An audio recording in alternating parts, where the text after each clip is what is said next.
ಇದು rider ಸ್ಪೀಡರ್ gun ಅಂತ ಹೇಳ್ಬಿಟ್ಟು ಹಾಂ ನಾವು ಇದನ್ನು ನಮ್ಮ ಸಿಟಿ ಲಿಮಿಟ್ಸಲ್ಲಿ ಏನು ಓವರ್ ಸ್ಪೀಡ್ ಲಿಮಿಟ್ಸ್ ಇದೆಯಲ್ಲ, ಕಾರಿಗೆ 40 ಕಿಲೋಮೀಟರ್ಸ್, ಟೂ ವೀಲರ್ಸ್ಗೆ 30 ಕಿಲೋಮೀಟರ್ಸ್ ಅಂತ ಇದೆ. ಅದ್ರ ಪ್ರಕಾರವಾಗಿ ನಾವು ಈಗ ABI ಆಕ್ಟ್ ಪ್ರಕಾರವಾಗಿ ಆ ಗಾಡಿಗಳನ್ನು ನಾವು ಓವರ್ ಸ್ಪೀಡ್ ಬರೋಂಥ ವೆಹಿಕಲ್ಗಳನ್ನು ನಾವು ಈ ಕ್ಯಾಮ್ರಾದಲ್ಲಿ ಆಪ್ರೇಟ್ ಮಾಡಿಬಿಟ್ಟು ಅದನ್ನು ಬರೋವಂಥ ವೆಹಿಕಲ್ ಎಷ್ಟು ಸ್ಪೀಡಾಗಿ ಬರ್ತದಲ್ಲ ಆ ವೆಹಿಕಲನ್ನು ಟಾರ್ಗೆಟ್ ಮಾಡಿ ಅದನ್ನು ರಿವರ್ಸ್ ಕ್ಯಾಚ್ ಮಾಡಿ ಆ ನಂಬರ್ ಕ್ಯಾಚ್ ಮಾಡಿಬಿಟ್ಟು ನಾವು ಎಷ್ಟು ಸ್ಪೀಡಲ್ಲಿ ಬರ್ತೀವಿ ಅಂದರೆ ಈ ಕ್ಯಾಮ್ರಾ ಕ್ಯಾಚ್ ಮಾಡುತ್ತೆ. ಕ್ಯಾಚ್ ಮಾಡಿದ ನಂತರ ಅದು ಎಷ್ಟು ಕಿಲೋಮೀಟರ್ ಎಷ್ಟು ಸ್ಪೀಡಲ್ಲಿ ಬಂದಿದೆ ಅನ್ನೋದು ಇಲ್ಲಿ ತೋರಿಸುತ್ತೆ. ಆಮೇಲೆ ಫೋಟೋ ಸಮೇತ ಡಿಸ್ಪ್ಲೇ ಆಗುತ್ತೆ. ಆ ಫೋಟೋ ಡಿಸ್ಪ್ಲೇ ಆಗಿದ್ದನ್ನು ನಾವು ಅವ್ರಿಗೆ ಕರೆಸ್ಬಿಟ್ಟು ನೋಡಿ ನೀವು ಇಷ್ಟು ಕಿಲೋಮೀಟರ್ ಸ್ಪೀಡಲ್ಲಿ ಬಂದಿದ್ದೀರಿ, ನಿಮಗೆ ಇಷ್ಟು ಫೈನ್ ಇದೆ, ಈ ಫೈನನ್ನು ದಂಡ ಕಟ್ಟಬೇಕು ಅಂತ ಹೇಳ್ಬಿಟ್ಟು ಅವ್ರ ಹತ್ರ ಕೇಳಿಸ್ಬಿಟ್ಟು ಅವರಿಗೆ ನಾವು ಇದನ್ನು ಫೈನ್ ಹಾಕ್ತೀವಿ, ಸ್ಮಾರ್ಟ್ ಫೈನನ್ನು ಹಾಕಿ ಕಳಿಸ್ತೀವಿ. ಇದು ABI ಆಕ್ಟ್ ಪ್ರಕಾರ ನಾವು ABI ಇದನ್ನು ಯೂಸ್ ಮಾಡ್ತೀವಿ.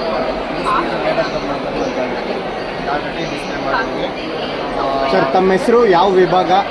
ನಮ್ಮ ಹೆಸರು ಮುನೇಶಪ್ಪ ಅಂತೇಳಿ, ಸಂಚಾರಿ ಟ್ರಾಫಿಕ್ ಪೊಲೀಸ್ ಸ್ಟೇಷನ್ ಶಿವಮೊಗ್ಗ, ಪಶ್ಚಿಮ ಸಂಚಾರಿ ಪೊಲೀಸ್ ಠಾಣೆ ಮುನೇಶಪ್ಪ ಅಂತೇಳಿ. ಇದು ನಾವು ಓವರ್ ಸ್ಪೀಡಿಗೆ ಮಾತ್ರ ಯೂಸ್ ಮಾಡ್ತೀವಿ.